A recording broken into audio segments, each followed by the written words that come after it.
Bangladesh premier league BPL একাদশ আসর শেষেও যেন বিতর্কের শেষ নাই।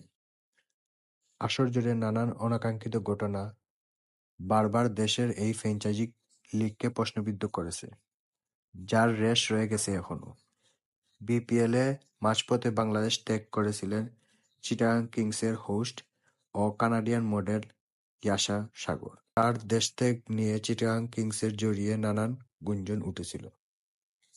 তাদের বিরুদ্ধে এবার গুরুতর অভিযোগ করলেন ইয়াশা। সামাজিক যোগাযোগ মাধ্যম ফেসবুকে একটি পোস্টে তিনি লিখেছেন, বাংলাদেশ প্রিমিয়ার লিগ নিয়ে আমার কিছু বিষয় স্পষ্ট করতে চাই।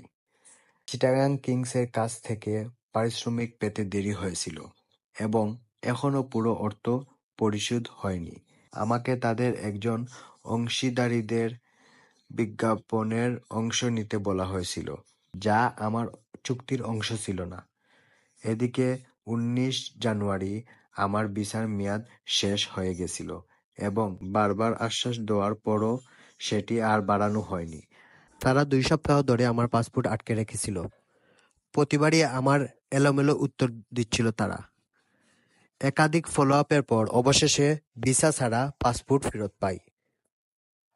বাংলাদেশ ছাড়ার আগে আইনের নোটিশ পাঠানোর বিষয়টা বিব্রতকর ও চুক্তির সঙ্গে সাংঘর্ষিক বলে মন্তব্য ইয়াশার।